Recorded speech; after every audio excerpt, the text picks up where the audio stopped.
Hello, welcome to Becky's Bookie Banter, and today, as promised, I'm going to give you my little review on this book, Open, an autobiography by Andre Agassi.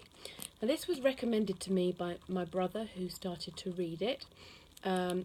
We both like a bit of tennis, we follow a bit of tennis, but we're not huge tennis fans, but he picked this up and started to read it. I, again, stumbled across it in the library, mesmerised by Mr. Agassi's eyes, picked it up, started to read it after I'd read Miss Peregrine's Home for Peculiar Children, so you couldn't get much more different.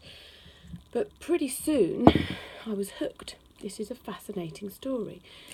It thoroughly describes how little Andre, and there he is, was brought up by his very determined and single-minded father, somewhat harshly. There was love between the two of them. His dad did love him, he knew that, but he was a very harsh dad, and he would send him out to the tennis court that he'd built himself. His dad had built this tennis court just to hit balls and hit balls and hit balls, and there was a determination in his father that Andre Agassi would become world number one, which he did. Very interesting story about how he hates tennis. He hates tennis all his life, but plays it anyway because it's what he does. He's good at it. He leaves school quite young, doesn't really get any qualifications, but he's good at tennis. And very interesting stories about how his dad would put him up against big adult players, gamble on Andre winning, and have some quite interesting I'm lost for words. Have some quite interesting interactions between adult players, and it turned him into quite a determined person. And of course he was very good at tennis, and he worked his way up the ranks, and he remembers, it seems, every single match that he's ever played, which is phenomenal, really. I wouldn't say he holds grudges, but he remembers, and if people continue to behave in the way they did behave to him when he was a child, he will remember that, and he will reflect on that. He seems to me a thoroughly decent human being, actually. Obviously this is his story, his words, but he really does come across as a very good guy, very clever, very clever. And as he goes on in his career, he struggles with his fitness, he struggles to find the right team, but he does get people to help him. He does get a very special man called Gil come into his life at some point, long after he turned professional. He becomes like another father figure to him.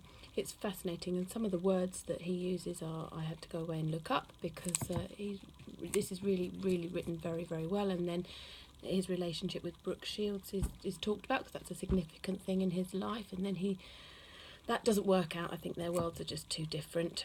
Even though they got married, seemed to grow apart, and then, as if by fate, he and Steffi Graf get together, and that's just brilliant. They seem to get each other. She gets what he needs to do. Her career comes to an end as he's kind of trying to serve his out, I suppose, and she seems to me to be the most wonderful wife.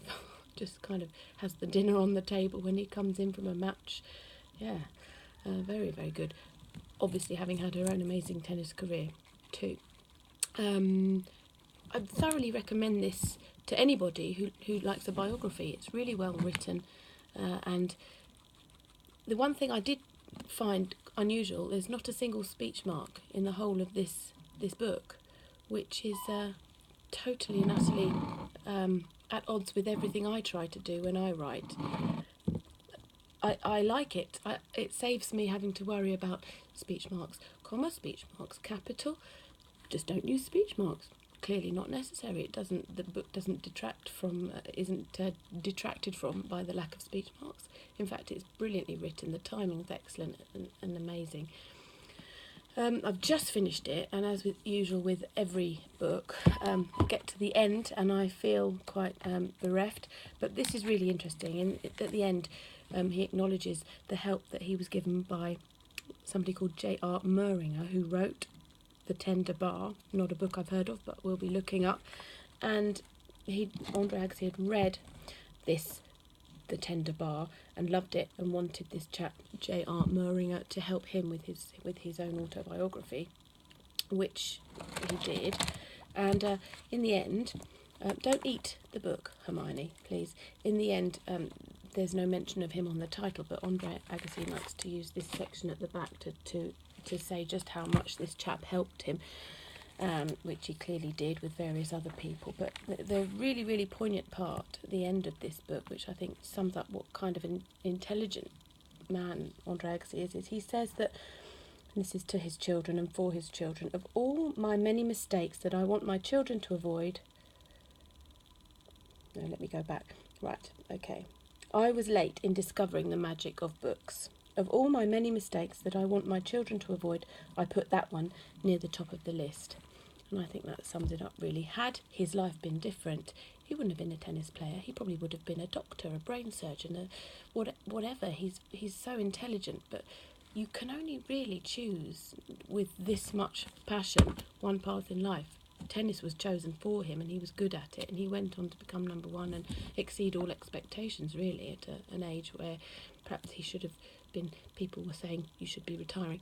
And this is a few years ago when perhaps it wasn't quite so common for people to play into their 30s, but he did, and he hated the sport, but at the same time it was so much a part of him, so retiring was obviously a scary concept too. Thoroughly recommend this.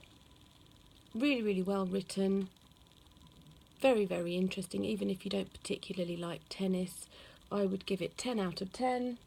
It's fantastic. Anything else I need to say? Not really. I think it sums it up. It's just a very, very interesting read. There was a list of things I was going to mention, but no, they've gone. So, Andre Agassi, you rock.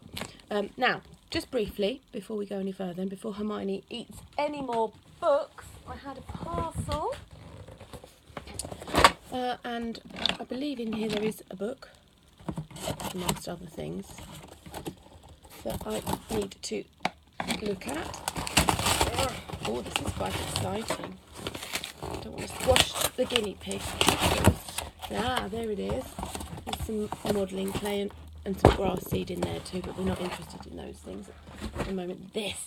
Ha ha ha ha ha. Now, I thought it was about time I read some Winston Graham. Love the TV series. Love it, love it, love it. Obviously, quite a fan of Mr. Poldark himself, but I thought it was about time I read this book. Couldn't get hold of it in the library. It seems everybody's having the same idea. I should have read this years ago, much like a lot of the other classics. Don't eat Mr. Poldark, Hermione, please. So I'm going to give this a go. It's going to take me a while because I'm a slow reader. I tend to read in bed at night and read a few lines and fall asleep. So what I'll probably do with my reviews is just go back and look at books I've already read. But there's nothing quite like reviewing a book that's freshly in your mind. And this one, well, this will be staying with me, this one. Lots of quotes I want to hold on to. And the funny thing is that he talks quite a bit about Mr. Federer,